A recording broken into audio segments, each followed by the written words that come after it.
तो आप अब देख रहे हो हमारा माइक्रोमैक्स इन नोट 1 का रिव्यू हिंदी में, but if you want to watch this video in English a card should pop up right now.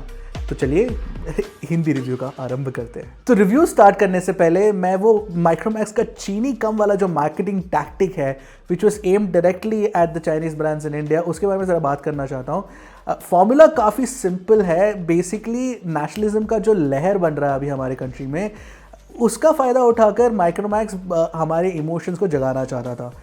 Ideally ये राइट मार्केटिंग टैक्टिक नहीं है और मेरे हिसाब से I think Micromax was pushing things a little too far. हालांकि फिर मैंने थोड़ा सोचा और मुझे लगा कि स्कीम तो काफ़ी बढ़िया है, क्योंकि इंडियन ब्रांड की हाइप बनाने का इससे अच्छा तरीका और क्या हो सकता है। काफ़ी बार हमारे देश प्रेम का फ़ायदा उठाने का कोशिश किया है मार्केटिंग वालों ने और ज़्यादातर सक्सेसफुल भी हो चुके हैं। इनफैक्ट खुद माइक्रोमैक्स ने 2016 में अपने एक ऐड में अंग्रेजी पंथी का ऐड था और उसमें कपिल शर्मा को यूज़ करके सिमिलर टैक्टिक यूज़ किया, और इस साल 2020 में माइक्रोमैक्स इन नोट 1 के साथ सिमिलर टैक्टिक यूज़ कर रहा है। पर क्या सिर्फ इससे काम चल सकता है? बिल्कुल नहीं, क्योंकि अगर प्रोडक्ट ही अच्छा ना हो तो फिर इतने हाइप का फायदा क्या। क्या इन नोट 1 वाकई एक अच्छा स्मार्टफोन है? और आप लोगों ने भी देखा होगा, रिटेल यूनिट्स का अनबॉक्सिंग किया है काफ़ी लोगों ने और काफ़ी सारे प्रोडक्शन क्वालिटी के इश्यूज आए। क्या मेरा एक्सपीरियंस सिमिलर रहा है? एंड क्या आपको आपके पैसे खर्चने चाहिए ऐसे एक फ़ोन पर? इन सारे सवालों का सीधा ऑनेस्ट जवाब मैं आपको देने वाला हूँ, because I have used it entirely. मेरा नाम है इरशाद, आप देख रहे हो माई स्मार्ट प्राइस। चलिए वीडियो का आरंभ करते हैं।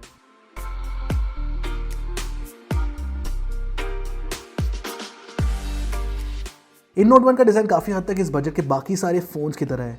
पीछे आपको मिल जाती है प्लास्टिक मॉड्यूल जिसपे एक फ्लैशी ग्रेडियंट डिज़ाइन है और OnePlus 80 के जैसा दिखने वाला कैमरा मॉड्यूल। ये जो कैमरा मॉड्यूल है थोड़ा सा उठा हुआ है बॉडी से, तो फ्लैट सरफेस पे रख के फ़ोन वॉबल होता है। पूरी बैक पे एक एक्स शेप पैटर्न है जो किसी किसी एंगल पे लाइट रिफ्लेक्ट होने से दिखता है, और नीचे की साइड ये जो इन का लोगो है काफ़ी सिमिलर लगता है लिंक्डइन के लोगो जैसा। इनफैक्ट कुछ लोगों को तो ऐसा लगने लगा था कि लिंक्डइन अपना कोई फ़ोन लॉन्च कर रहा है। खैर, पीछे आपको फिंगरप्रिंट स्कैनर मिल जाता है, तो काफ़ी तेज है टू अनलॉक योर फ़ोन। वैसे और फास्ट अनलॉकिंग के लिए आपको फेस अनलॉक भी मिल जाता है। यहाँ पर एक अच्छी चीज़ मुझे ये लगी कि साइड से कर्व्ड है बैक, जिससे आपको हाथ में पकड़ने में काफ़ी ईजी लगता है फ़ोन। पर हाँ, ये यूनिबॉडी डिज़ाइन नहीं है और जो डिस्प्ले है वो एक अलग फ्रेम में फिट करा हुआ है जो फ़ोन की बॉडी से थोड़ा ऊपर उठा हुआ फील होता है। यहाँ पे एज भी थोड़ा शार्प है स्वाइप वगैरह करते हुए, मुझे एक दो बार लगा, और मैं डेफिनेटली एक 2.5D कर्व डिज़ाइन प्रेफर करता साइड्स स्वाइप को स्मूथ बनाने के लिए। आगे बढ़ते हैं। राइट साइड पे आपको पावर बटन और वॉल्यूम रॉकर मिल जाता है, और लेफ्ट साइड पे मिल जाता है एक गूगल असिस्टेंट का बटन प्लेस में मुझे सही लगा, और टैक्टाइल फीडबैक है और क्लिकी सा साउंड भी आ जाता है। नीचे की तरफ आपको मिल जाता है 3.5mm का जैक, स्पीकर ग्रिल और एक टाइप सी पोर्ट जो USB 2.0 जनरेशन का है, विच मीन्स दैट आप HDMI स्ट्रीमिंग नहीं कर पाओगे। और हाँ, लेफ्ट साइड में आपको सिम ट्रे मिल जाती है जिसमें आपको 2 4G सिम और एक माइक्रो SD कार्ड का डेडिकेटेड स्लॉट है। और ओवरऑल इसका डिजाइन और इन हैंड फील काफी पसंद आया मुझे यूज करने में। एंड माइक्रोमैक्स इसका वेट 200 ग्राम के नीचे रख पाया है, जो कि हमेशा अच्छा लगता है। हाँ, लेकिन जो बिल्ड क्वालिटी है वो थोड़ा डाउटफुल सा है। जब मैं मेरा फोन यूज कर रहा था तो मुझे बैक पैनल में थोड़ा क्रीकिंग का साउंड सुनाई दिया जब मैं थोड़ा लाइटली प्रेस कर रहा था तब। In fact let me make you listen to that. वैसे इसके अलावा मेरे को कोई और इश्यूज नहीं दिखा, लेकिन काफ़ी सारे लोगों ने ऑलरेडी अनबॉक्सिंग किया है और उनके यूनिट्स में प्रॉब्लम आ चुका है।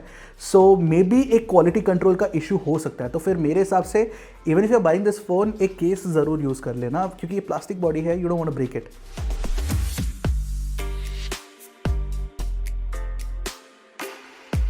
इन नोट 1 में आपको IPS LCD पैनल मिल जाता है, और यहाँ पर अच्छी बात यह है कि कुछ ब्रांड्स की तरह छिंदीगिरी नहीं करी है माइक्रोमैक्स ने। स्क्रीन रेजोल्यूशन में और प्रॉपर FHD रेजोल्यूशन की स्क्रीन डाली है। और यहाँ कौन सा ग्लास प्रोटेक्शन यूज़ किया गया है वो मुझे नहीं पता चला, लेकिन मेरे टाइम में स्क्रैच रेजिस्टेंट मुझे अच्छा ही लगा स्क्रीन का। एक चीज़ यहाँ से मिसिंग है, पर FHD पैनल होने के बाद भी माइक्रोमैक्स वाइडबैंड L1 सर्टिफिकेशन नहीं ले रहा अपने फ़ोन्स पे, तो आप नेटफ्लिक्स, प्राइम वीडियो जैसे ऐप्स पे HD में कॉन्टेंट नहीं स्ट्रीम कर पाओगे। दैट सेड, जो स्क्रीन है वो उतनी बुरी नहीं है। पीक ब्राइटनेस यहाँ है 450 निट्स की, और सनलाइट में भी डिसेंटली विजिबल रहती है। हालांकि जो काफ़ी स्टॉक एंड्रॉयड फ़ोन्स का इशू होता है, यहाँ पे भी अडेप्टिव ब्राइटनेस सेटिंग मुझे थोड़ी अजीब लगी। कभी इंडोर्स में ज़्यादा ब्राइट हो जाती है, कभी आउटडोर्स में बिल्कुल डल। अब इस प्राइस रेंज में अक्सर थोड़े लो क्वालिटी के LCD पैनल देखने को मिलते हैं, तो आपको लाइट ब्लीड जैसे इश्यूज काफ़ी क्लियरली दिख जाते हैं। हालांकि यहाँ पे नोट 1 की स्क्रीन मुझे इस स्टैंडर्ड से थोड़ी बेहतर लगी। मुझे लाइट बीड या कलर शिफ्ट जैसे कोई इशू नहीं दिखे, प्लस जो डिफॉल्ट कलर टेम्परेचर है वो भी काफ़ी क्लोज टू एक्यूरेट है। और ओवरऑल इस फोन का डिस्प्ले एक स्ट्रॉन्ग पॉइंट मान सकते हो आप इसको। बस यहाँ पे वाइडबैंड L1 का सपोर्ट ऐड कर दे माइक्रोमैक्स जल्दी। अब डिस्प्ले एक्सपीरियंस का ही पार्ट होता है फ़ोन का हैप्टिक फीडबैक भी, और यहाँ कुछ खास नहीं, आपको वही नॉर्मल बजट फ़ोन्स वाली वाइब्रेशन मोटर मिल जाती है जो ऐसे वाइब्रेट होती है जैसे कि टाइपिंग करते हुए फ़ोन के साथ आपकी रूह भी कांप जाए। पर अगर हम ओलियोफोबिक कोटिंग की अगर बात करें डिस्प्ले पर, तो फिर इसके आगे जो ओलियोफोबिक कोटिंग है वो एक्चुअली काफ़ी बढ़िया है compare to some of the other Realme phones जो मैंने इस प्राइस रेंज में टेस्ट किया है।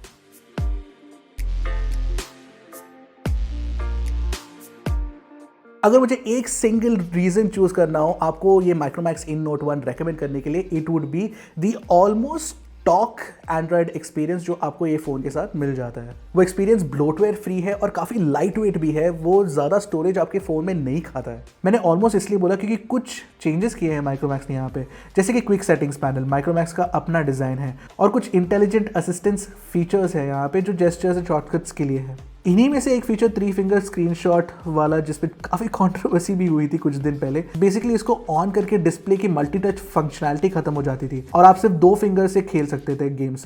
थैंकफुली माइक्रोमैक्स ने सॉफ्टवेयर अपडेट निकाल के इस चीज़ को फिक्स कर दिया है। अच्छा लगा मुझे कि माइक्रोमैक्स ने इमीडिएटली इस इशू को एक्सेप्ट किया और सोल्यूशन दे दिया। इसी अपडेट के साथ आपको नवंबर का सिक्योरिटी पैच भी मिल गया। Good job Micromax. और इसके अलावा ऐसा कुछ सॉफ्टवेयर बग मुझे नहीं देखने को मिला। हालांकि कुछ चीज़ें मुझे खटकी मेरे यूज़ में, स्पेशली डिज़ाइन में कुछ कमियां रह गई हैं। जैसे जो क्लॉक है स्टेटस बार में, वो कॉर्नर के बहुत पास है, इनफ स्पेस यहाँ नहीं छोड़ी गई है। प्लस जो VoWiFi आइकन का जो टेक्स्ट है उसका फॉन्ट एकदम स्ट्रेच्ड है। कुछ ऐप नेम्स जो लंबे होते हैं वो 2 लाइन में बट जाते हैं, वो भी एक अल्फ़ाबेट के लिए बस। अगर आप भी मेरी तरह UI डिज़ाइन को लेके बहुत सीरियस हो तो ये चीज़ें आपको तंग कर सकती है, वरना फिर आप इसे इग्नोर करके भी जी सकते हो। मेरा सवाल सिर्फ इतना ही है कि when stock Android design is so good, उसमें इतने सारे कस्टमाइजेशंस लाके क्या करना है, एंड स्पेशली जब कस्टमाइजेशंस इतने अच्छे नहीं दिखते हो। तो अगर माइक्रोमैक्स खुद का आइडेंटिटी लाना चाहता था विजुअल एलिमेंट्स के साथ, तो फिर उन्हें थोड़ा और वर्क करना पड़ेगा एंड मेक इट थोड़ा डिफरेंट। लेकिन इन छोटे मोटे डिज़ाइन के प्रॉब्लम्स के अलावा मुझे तो सॉफ्टवेयर एक्सपीरियंस काफ़ी बढ़िया लगा। I think it's really good. ये एक रीज़न है, like I mentioned in the start, जिसके कारण काफ़ी लोग ये फ़ोन खरीदना चाहेंगे। एंड मोस्ट इंपॉर्टेंटली, कई सारे रेडमी फ़ोन्स की तरह इसमें एड्स नहीं है, तो एड फ्री एक्सपीरियंस के बिना ये बहुत ही बढ़िया लगता है मुझे। काफ़ी क्लीन सा लगा है। That's really really good. Good job Micromax.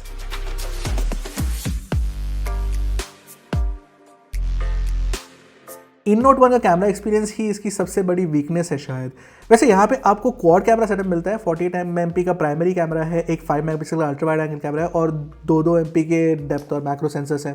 Late me break down the shooting experience with the In note 1। Daylight shots में आपको वॉश्ड आउट कलर्स मिलेंगे और वो भी अननेचुरल से। प्लस थोड़ा पिक्सल क्लिप करते ही आपको बहुत ज़्यादा ओवर शार्पनिंग दिखेगा डिटेल्स में। शार्पनिंग यहाँ पे डेफिनेटली थोड़ी कम करनी चाहिए थी माइक्रोमैक्स को। ओवरऑल पिक्चर्स बड़ी अननेचुरल से लगते हैं। प्लस काफ़ी बार आपको ब्लोन आउट हाइलाइट्स भी दिखेंगी, और किसी मूविंग सब्जेक्ट की फोटो लेना ट्राई करोगे तो ज़्यादातर ब्लरी फोटो ही आएंगी। फोकसिंग स्पीड्स यहाँ पे उतनी अच्छी नहीं है। इंटरेस्टिंग बात यह है कि माइक्रोमैक्स हमें यहाँ पर ऑटो HDR का ऑप्शन नहीं देता है। कुछ भी डिफरेंस नहीं दिखता है HDR इमेजेस में, बस स्काई के ब्लू को थोड़ा और ब्लू कर देता है। बाकी ब्राइट एरिया, डार्क एरिया सब ऐसे ही छोड़ देता है। यहाँ पे मुझे ऐसा लग रहा है कि वो मल्टीपल शॉट्स के साथ जो HDR प्रोसेसिंग होती है वो यहाँ पे नहीं हो रहा है। 5 मेगापिक्सल का अल्ट्रा वाइड तो बहुत ही यूजलेस लगा मुझे। एकदम फ्लैट लाइफलेस इमेजेस लेता है, डिटेल्स भी एकदम सॉफ्ट होते हैं, ऊपर से कोई कलर कंसिस्टेंसी नहीं है मेन कैमरा के साथ। 2 मेगापिक्सल का मैक्रो सेंसर ठीक ठाक मैक्रोज ले लेता है जैसे बाकी कैमरास लेते हैं। पोर्ट्रेट फोटोज में फेशियल टोन मुझे काफी अच्छी लगी, पर एज डिटेक्शन कुछ ज्यादा ही अग्रेसिव है। वैसे एक इंटरेस्टिंग बात कि पोर्ट्रेट फोटोज आपको अपर्चर मोड से लेनी पड़ेगी और इसमें सिर्फ 48 मेगापिक्सल की ही इमेजेस लेता है फोन, एंड 48 मेगापिक्सल के शॉट्स में कोई ओवर शार्पनिंग नहीं दिखी मुझे। तो मतलब अच्छी लाइटिंग में पोर्ट्रेट शॉट्स तो आप अच्छे ले सकते हो इस फोन से। सेल्फीज में भी फेशियल टोन्स अच्छी है डे लाइट शॉट्स में।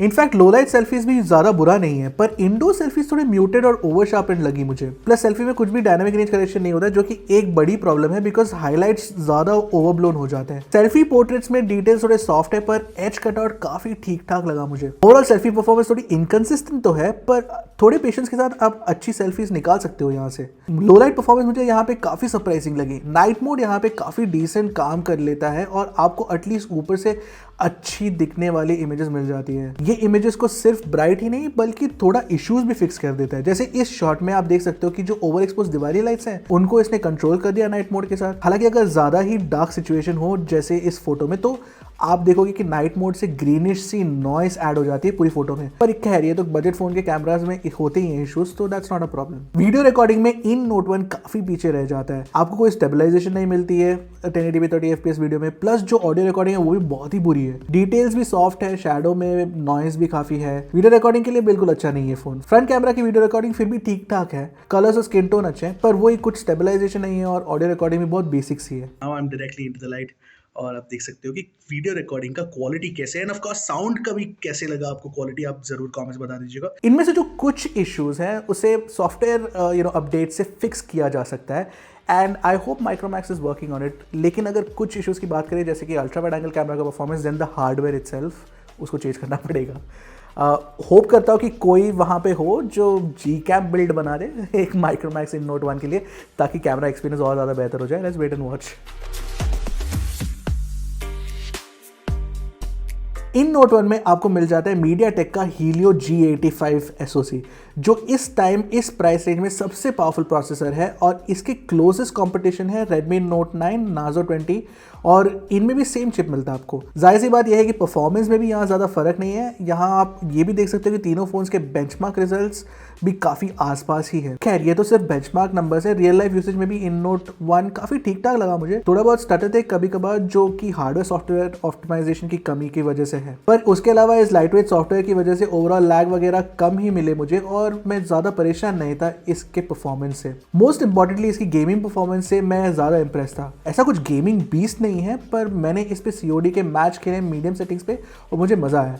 गेम प्ले काफ़ी हद तक लैग फ्री था और टच स्क्रीन एक्सपीरियंस भी बहुत ही बढ़िया था। थोड़ा स्ट्रेस टेस्ट करने के लिए मैंने COD 1 आवर तक खेला, और मैक्सिमम टेम्परेचर जो पहुंचा था वो था 43 डिग्रीज, जो नॉर्मल है इस रेंज में। जो फोन्स मिलते हैं उनमें 43 डिग्रीज पहुंचता है ये डेफिनेटली। सो उतना कुछ ज़्यादा हीटिंग इश्यूज नहीं है। स्पीकर क्वालिटी की बात करें तो लाउडनेस यहाँ पे काफ़ी अच्छी है, हालांकि काफ़ी हॉलो साउंड करता है।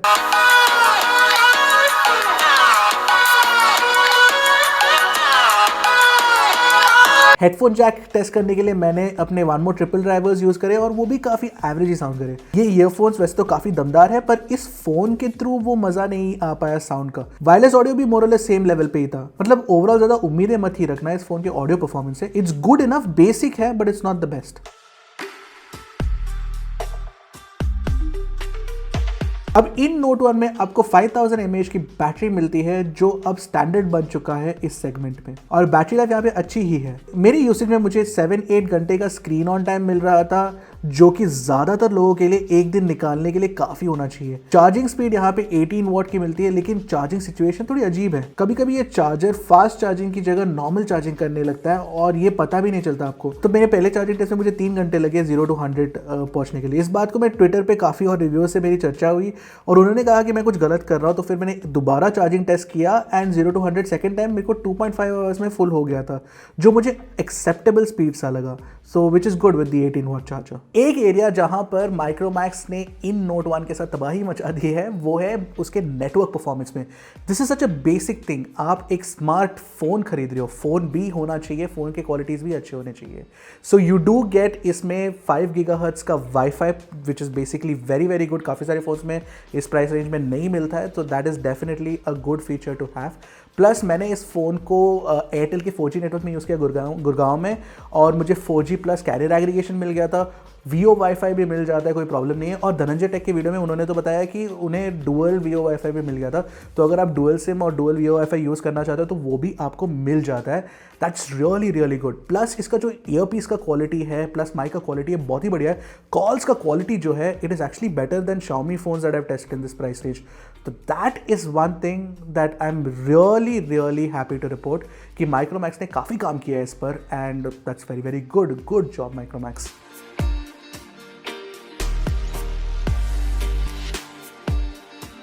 तो ये था मेरा पूरा एक्सपीरियंस माइक्रोमैक्स इन नोट 1 के साथ। अब बात कर लेते हैं प्राइसिंग की, और माइक्रोमैक्स ने यहाँ पर काफ़ी कमाल कर दिया है। आपको 4GB 64GB का वेरिएंट मिल जाता है 10,999 रुपये में, और 4GB 128GB आपको मिल जाता है 12,499 रुपये में।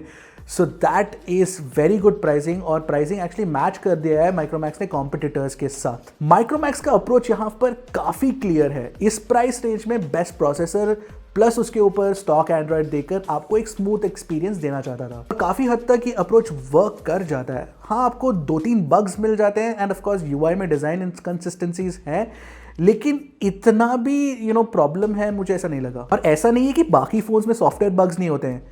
इनफैक्ट iOS 13 में भी बग्स था, ऑक्सीजन ओएस में बग्स होता है, One UI में होता है, सब में होते हैं। लेकिन बात का बतंगड़ उतना नहीं बनता जितना माइक्रोमैक्स पर बन रहा है अभी फिलहाल। So that is something that you have to keep in mind. और ध्यान देने वाली बात यह है कि हम एक नई एफिशिएंट माइक्रोमैक्स के बारे में बात कर रहे हैं जो यूजर कंप्लेंट्स को ट्रैक भी कर रही है और उसे जल्द ही वो प्रॉब्लम्स को फिक्स भी कर रही है। बस यही अप्रोच को अगर माइक्रोमैक्स कंटिन्यू करें तो फिर definitely it should see some success. पर कुछ चीजें जो उन्हें उनके नेक्स्ट फोन्स में डेफिनेटली इंप्रूव करना पड़ेगा। सबसे पहला और सबसे जरूरी है बिल्ड क्वालिटी। ये जो असेंबली लाइन में क्वालिटी कंट्रोल वाले इश्यूज जो है ना, उसे कंप्लीटली खत्म करना पड़ेगा। दूसरी चीज ये है कि उनको अपने सॉफ्टवेयर अपडेट्स और बग फिक्सेस के साथ हमें ये विश्वास दिलाना होगा कि माइक्रोमैक्स एक भरोसेमंद कंपनी है, which it's already doing, so that's a good thing. और फाइनली भरोसे की बात अगर हो रही है तो फिर वेरी इंपॉर्टेंटली जो sales and service most importantly service centres जो है they should be really good. After sale service and support should be really good. अगर वो सही नहीं रहा तो फिर देन कुछ प्रॉब्लम हो सकता है भैया। खैर, अभी के लिए इस प्राइस रेंज में फिर भी Poco M2 would be my first choice,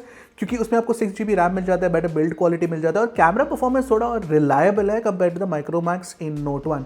लेकिन अगर आपको कैमरा परफॉर्मेंस उतना इंपॉर्टेंट नहीं है देन माइक्रोमैक्स इन नोट 1 का जो परफॉर्मेंस ओवरऑल परफॉर्मेंस है प्लस सॉफ्टवेयर एक्सपीरियंस है, उसके लिए आप माइक्रोमैक्स इन नोट 1 खरीद सकते हो। इनफैक्ट अगर आप माइक्रोमैक्स का इंडियन होने के नाते माइक्रोमैक्स का इन नोट 1 खरीदना चाहते हो तो भी कुछ प्रॉब्लम नहीं है, क्योंकि प्राइस के हिसाब से प्रोडक्ट बुरा नहीं है। जाते जाते मैं बस यही बोलना चाहता हूँ कि अगर आपको लगता है कि माइक्रोमैक्स से ना हो पाएगा तो आप जल्दबाजी कर रहे हो, क्योंकि पिक्चर अभी बाकी है मेरे दोस्त। तो आई होप आपको रिव्यू पसंद आया होगा, जरूर कमेंट सेक्शन में बताइएगा। Until next time, this is Arshad from my smart price signing off. Goodbye and godspeed my friends.